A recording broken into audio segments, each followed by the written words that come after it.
Banyarwandakazi, Banyarwanda, bavandimwe, ndabaramukije kandi mbifurije amahoro.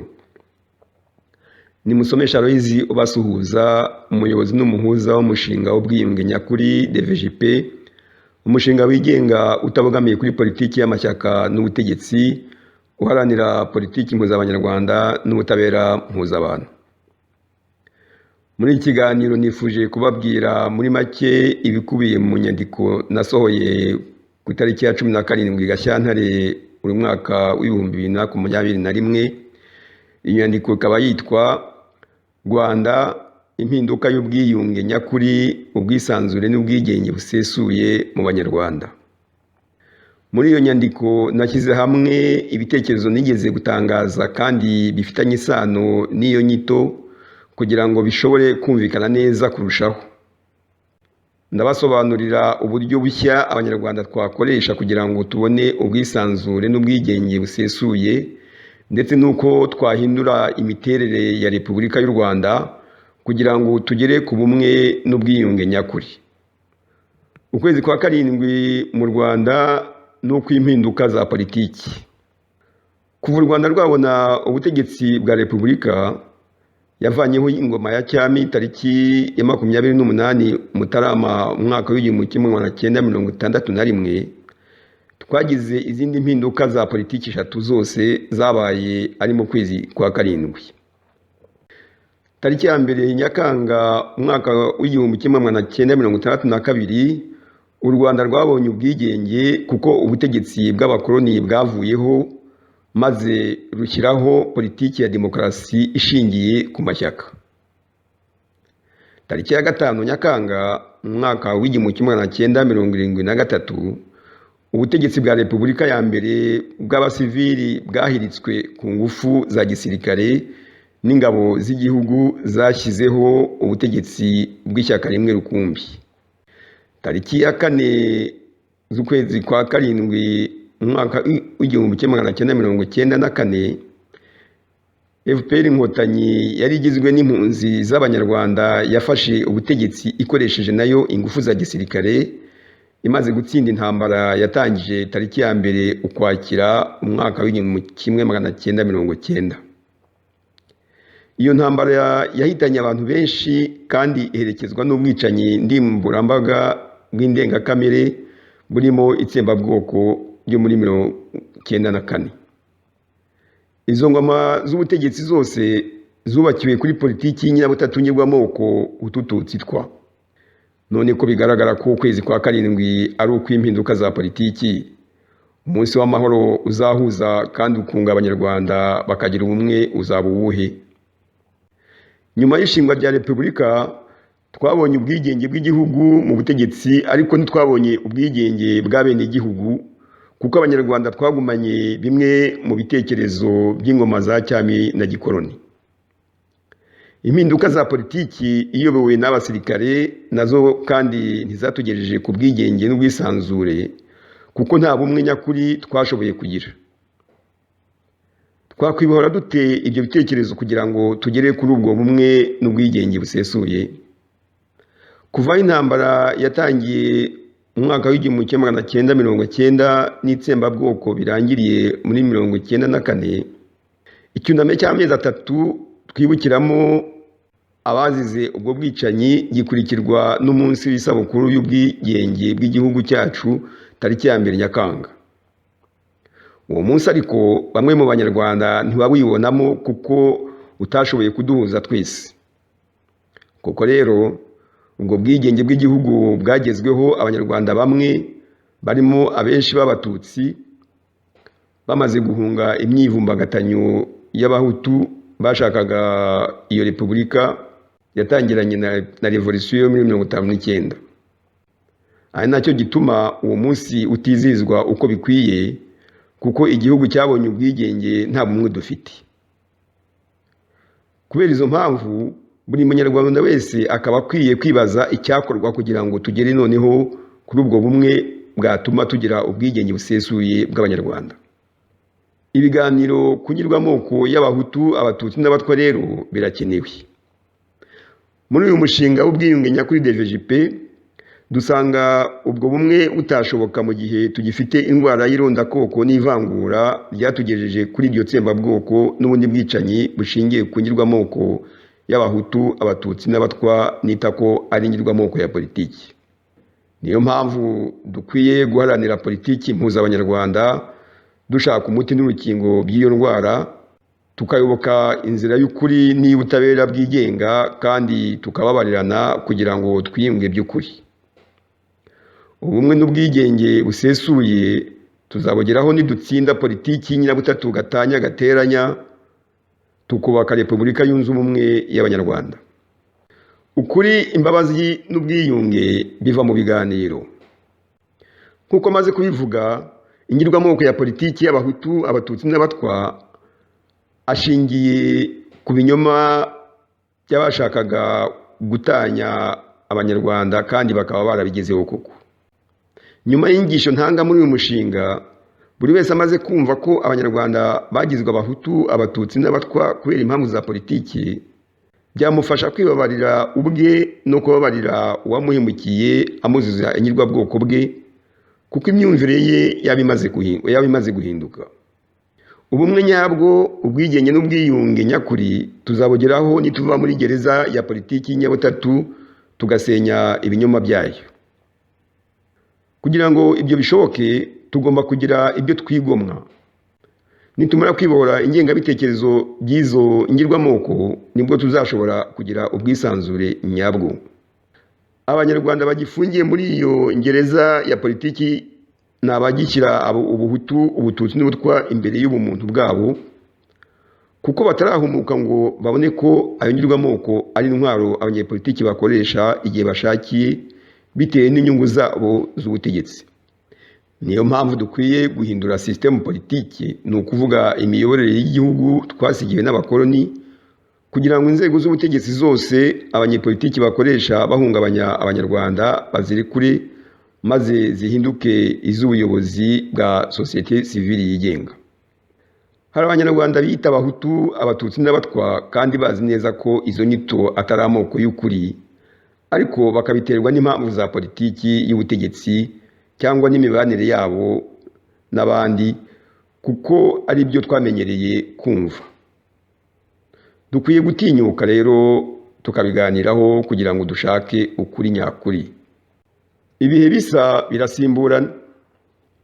Muri iyo nyandiko navuze, nerekana kandi ibikorwa bya politiki by'impinduka byabaye mu buryo busa kandi bitandukanyijwe n'imyaka 60, ni ukuvuga hagati y'umwaka w'1950 n'umwaka w'1962 n'ikindi gice cy'umwaka w'2010 n'2022.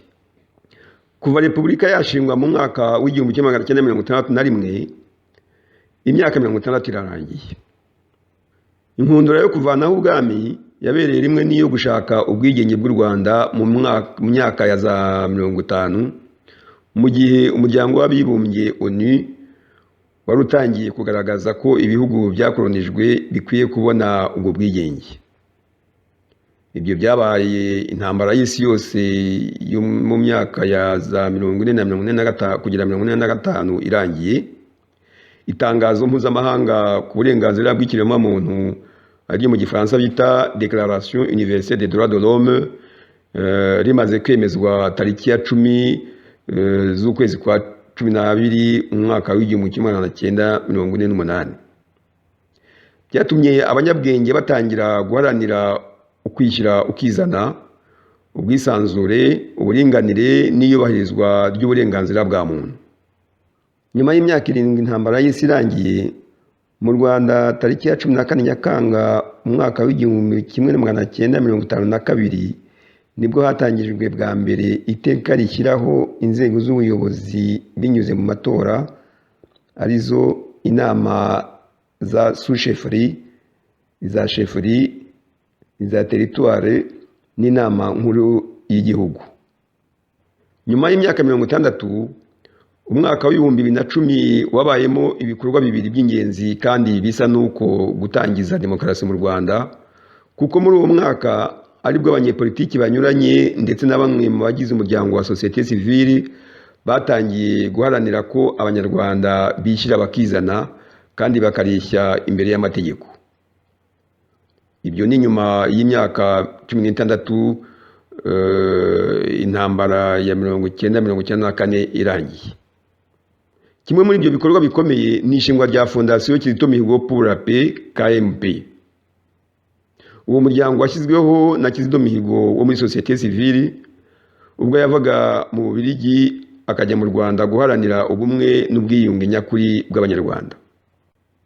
Icyo gikorwa cy'impinduka ya politiki y'ubwiyunge mu Rwanda cyakurikiwe n'ikindi cyo mu rwego rw'ubutabera mpuzamahanga cy'itangazwa rya raporo projet mapping tariki ya 1 z'ukwa 10 mu mwaka w'2010 kwihonyorwa ry'uburenganzira bw'ikiremwamuntu ryakorewe inzirakarengane z'abanyekongo n'impunzi z'abanyarwanda muri Repubulika Iharanira Demokarasi ya Kongo hagati y'umwaka wa 1993 n'umwaka w'2003.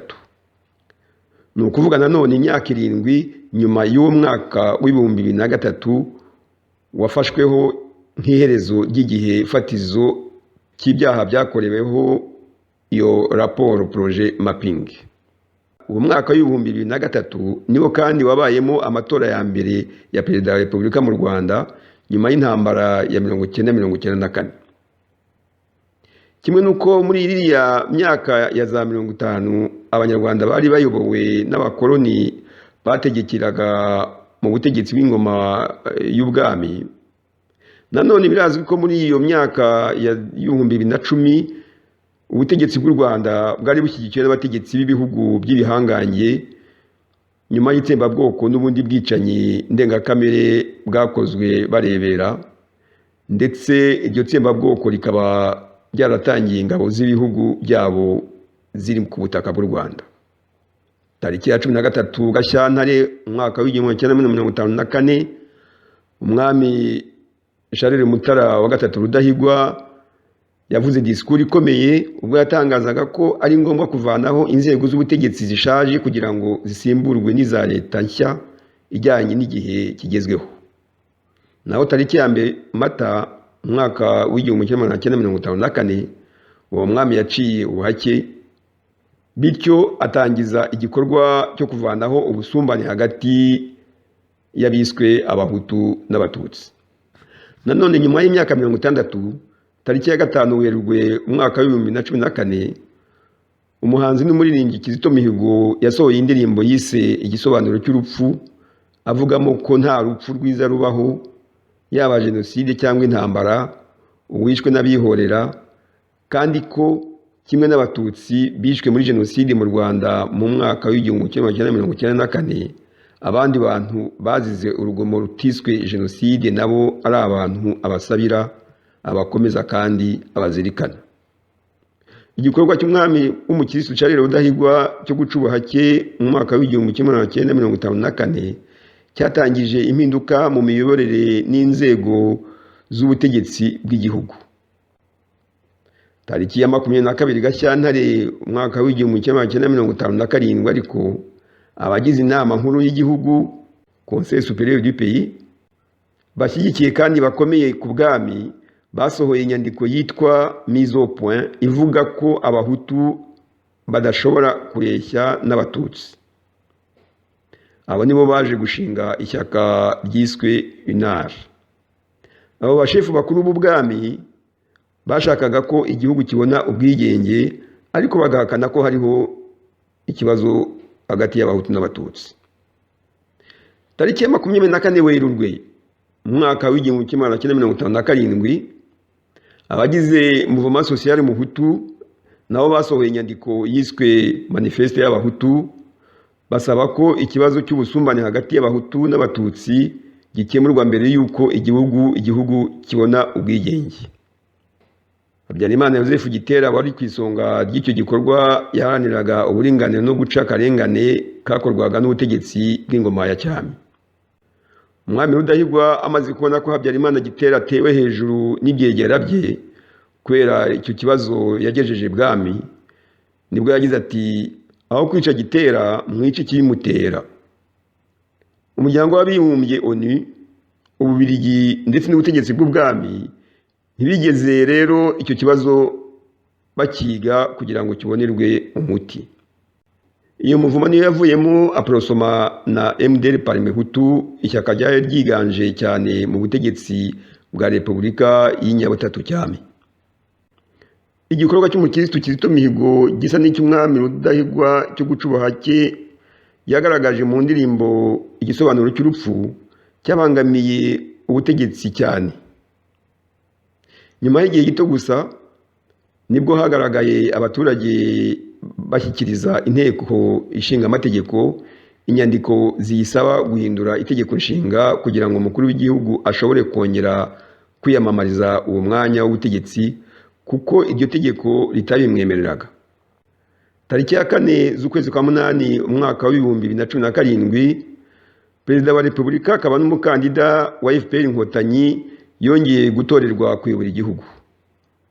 Iryo tegeko rimaze guhindurwa, bamwe mu banyarwanda barabinenze bavuga ko itegeko nshinga rishya ritangije ubwami muri Repubulika hakoreshejwe amategeko n'inzego bisa n'ibya demokarasi mu buryo byakumvikana ko ari ku bushake bw'abanyarwanda bose kandi atari byo, nk'igihe cya manifeste y'abahutu ubwo hatangizwaga Repubulika y'inyabutatu cyami. Umwami Mutara wa gatatu Rudahigwa yatanze, ni ukuvuga yitabye Imana ku itariki ya 25 Nyakanga umwaka w'1959, agwa mu bitaro i Bujumbura. Twibutse ko kimwe n'ishyaka UNAR, uwo mwami yashakaga byihuse ubwigenge bw'igihugu. Yasimbuwe na murumuna we Jean Baptiste Ndahindurwa wategetse igihe gito kuko yaje kuba impunzi, kimwe na bamwe mu banyarwanda biganjemo abatutsi, nyuma y'imvururu zahitanye abantu benshi muri uwo mwaka. Nyuma y'imyaka 20 Repubulika yimitswe, tariki ya 25 Nyakanga umwaka w'1981 nibwo Kizito Mihigo yavukiraga ikibeho muri Nyaruguru, amezi 4 mbere y'uko Bikira Mariya ahabonekera. Ni ukuvuga tariki ya 28 z'ukwezi kwa 11 muri uwo mwaka wa 1981. Kimwe n'uko umwami Mutara wa gatatu Rudahigwa yafashijwe n'abakoloni ndetse na Kiliziya Gatolika kugera ku butegetsi, Kizito Mihigo nawe yafashijwe n'ubutegetsi bwa leta ndetse n'ubuyobozi bwa Kiliziya Gatolika bwashyigikiye umushinga we w'ubumwe n'ubwiyunge n'umuryango we KMP Kizito Mihigo pour la paix. Tariki ya 17 Gashyantare umwaka w'2020 nibwo hatangajwe ko Kizito Mihigo yapfiriye muri kasho yarafungiyemo kuva tariki 13 z'uko kwezi, maze leta y'u Rwanda ivuga ko ngo yiyahuye yinigishije ishuka, ariko yanga ko hakorwa anketi yigenga kuri urwo rupfu. Ari nabyo byatumye abantu benshi bemeza ko yishwe n'abashinzwe umutekano we. Impfu z'abo bagabo babiri Rudahigwa na Kizito nazo zijya gusa, kuko zababaje abanyarwanda cyane ndetse zigateza n'ihungabana rya benshi. Nyuma y'imyaka 4 manifeste y'abahutu imaze gutangazwa, abakoloni b'ababiligi bafashije MDR Parmehutu gushyiraho Repubulika yimitswe ku ngufu tariki ya 28 Mutarama umwaka w'1961 mu buryo bunyuranyije n'ibyemezo bya ONU. Nibyo bise coup d'etat y'Igitarama. Nanone mu myaka 4 ya manda y'umukuru w'igihugu wongeye gutorwa ku itariki 4 z'ukwa munani umwaka wa 2017, ibihugu by'ibihangange byakomeje gufasha ishyaka rye FPR Inkotanyi kwimika icyo bamwe bita ubwami muri Repubulika. Repubulika ijyaho kwa 28 z'ukwezi kwa mbere muri 1961, igihugu cyari mu nkundura yo guharanira ubwigenge. Nyuma y'isabukuru y'imyaka 60 iyi Repubulika ishinzwe, hakorwa iki kugira ngo tugire ubumwe kandi tugere ku bwiyunge nyakuri, ubwisanzure n'ubwigenge busesuye? Iyo myaka 60 idusigiye iki?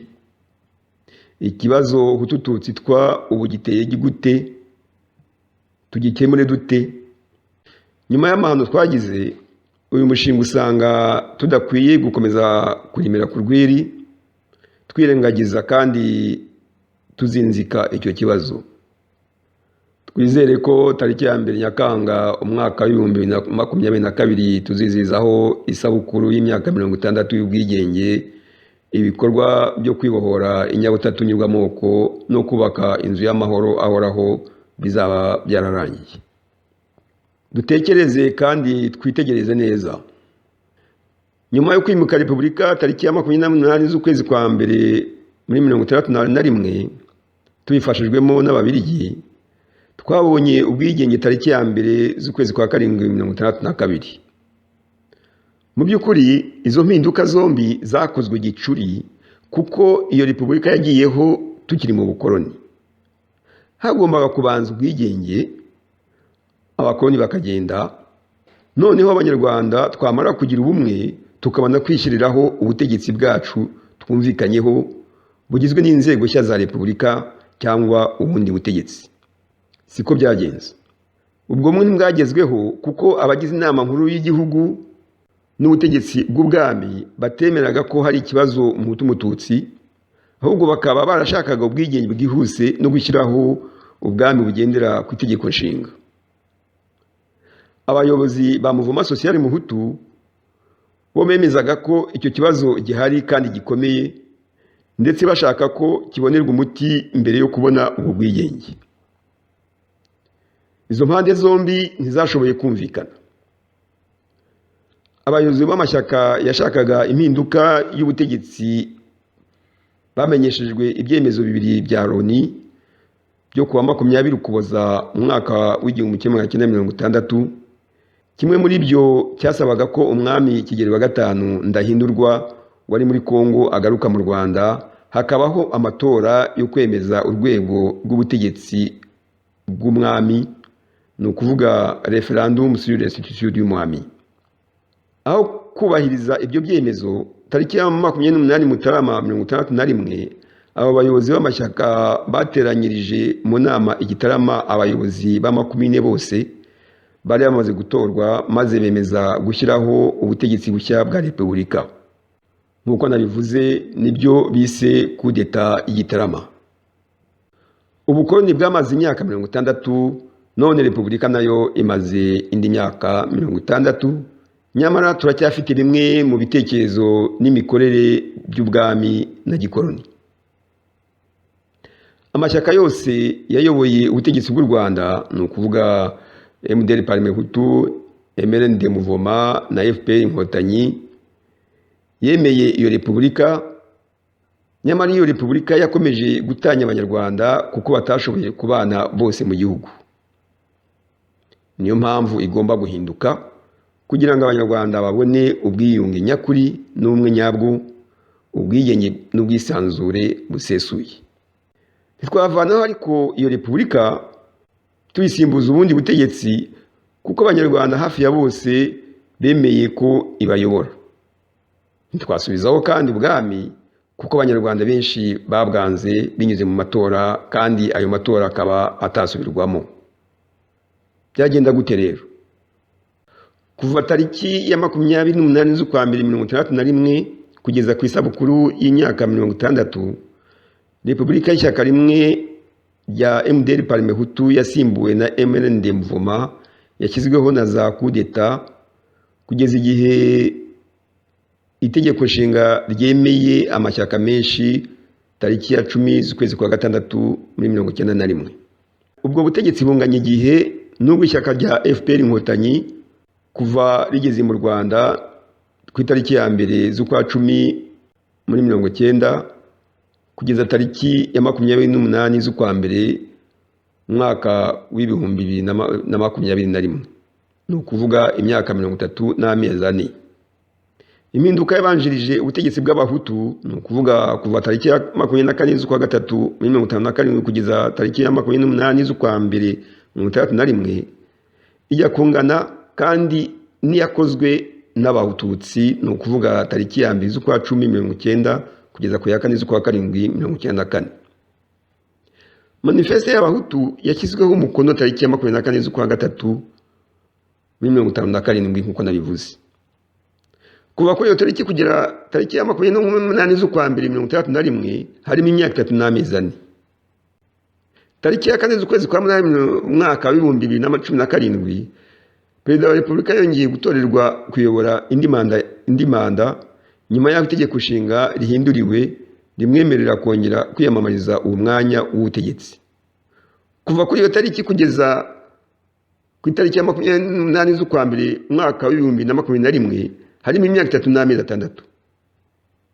Hagati y'ayo matariki yombi buri gihe habayeho imyivumbagatanyo n'uburakari bw'abanyarwanda bitewe n'uko abo mu ruhande rumwe batemeye uburyo izo mpinduka za politiki zakozwemo.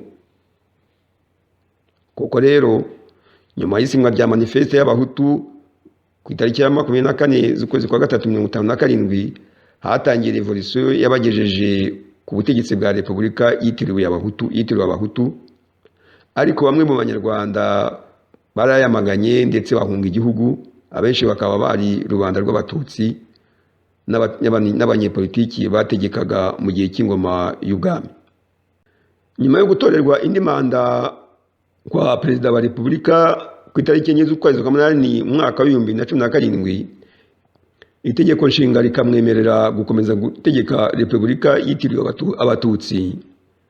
Abandi banyarwanda barimo impunzi bamaganye ayo matora ndetse bamwe barabizira, abenshi bakaba bari abitwa abahutu, cyane cyane abanyepolitiki batavuga rumwe n'ubwo butegetsi. Ubutegetsi bwa cyami bumaze kuvaho, iyo nyabutatu yagombaga nayo kugendana nabwo, kuko twari tumaze kubona ubutegetsi bwa Repubulika y'amashyaka menshi na demokarasi. Aho gushingira kuri ayo ngirwamoko, amashyaka ya politiki mashya yagombaga kuyavanaho akayasimbura. Abifuza gukora politiki bahoze ari abahutu, abatutsi n'abatwa bakisanga mu mashyaka anyuranye bitewe n'ibitekerezo bya politiki byayo, bityo tukagira ubumwe nyabwo. Ibi nibyo bikwiye gukorwa muri iki gihe tugezemo rero. Muri iyi myaka turimo hari abanyarwanda benshi batari mu mashyaka ya politiki bafite imishinga n'ibikorwa byiza biganisha ku mpinduka y'imiyoborere n'ubutegetsi bw'igihugu cyacu cy'u Rwanda, haba mu mashyirahamwe yigenga atabogamiye ku butegetsi n'amashyaka ya politiki, cyangwa n'abandi ku giti cyabo bigenga mu bitekerezo, ni ukuvuga les libres penseurs, kandi barengera rubanda, ndetse n'abashakashatsi. Ibyo bikorwa byagaragaye cyane nyuma y'urupfu rw'umuririmbyi n'umuhanzi Kizito Mihigo waharaniye ubumwe n'ubwiyunge nyakuri bw'abanyarwanda. Abo bose nibitegure gufatanya mu muryango mushya kandi wigenga wa société civile n'amadini uzavanaho inyabutatu nyirwamoko muri politiki. Amashyaka ya politiki ari mu butegetsi kimwe n'ataburimo akwiriye nayo guhindura imikorere yayo, akitegura iyo mpinduka yo kuzafatanya n'uwo muryango wigenga wa société civile n'amadini mu nzego nshya z'ubuyobozi n'ubutegetsi nk'uko mbisobanura.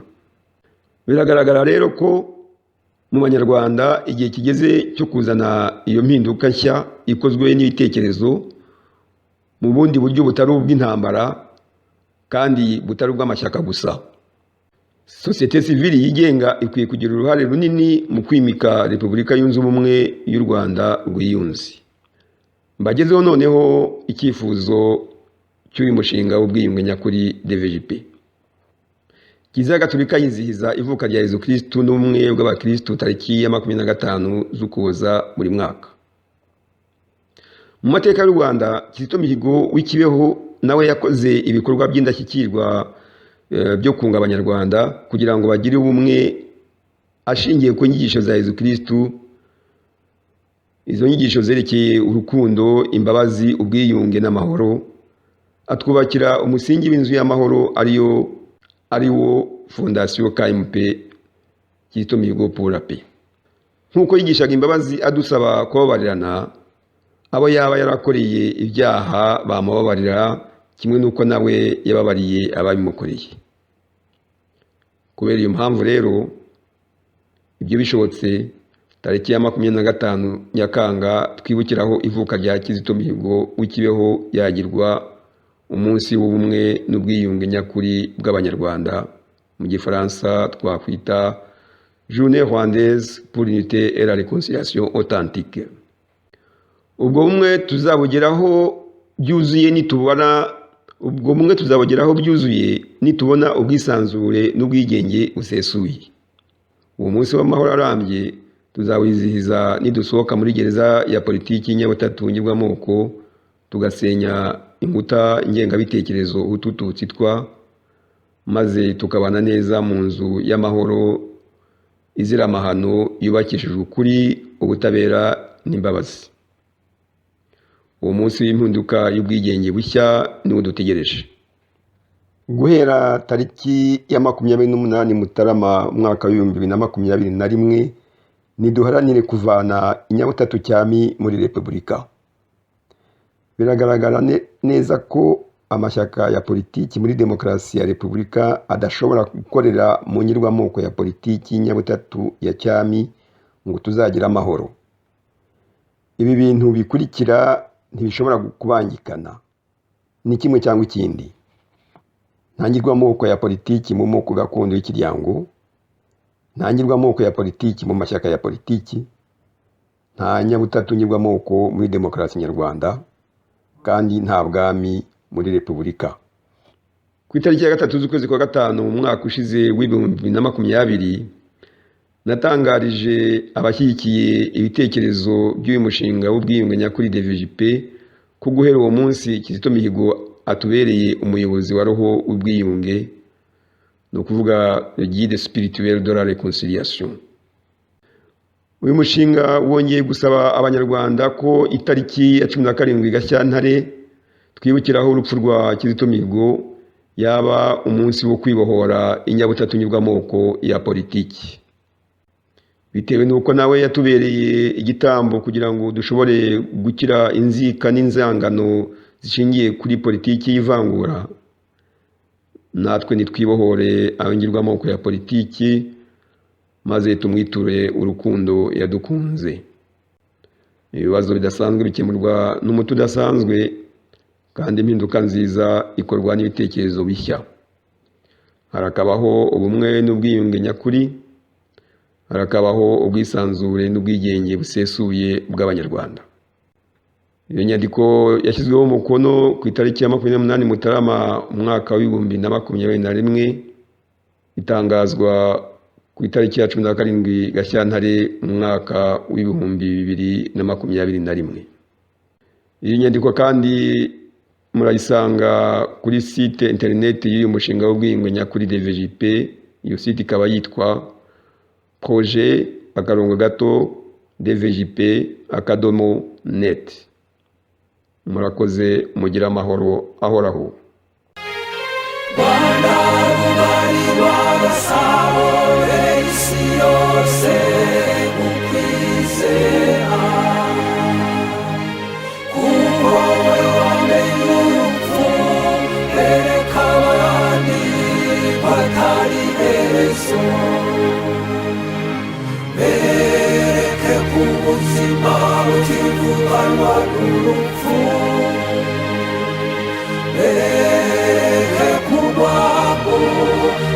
Utakibasha imitima y'Abanyarwanda, bereke ku buzima butivuganwa n'urupfu,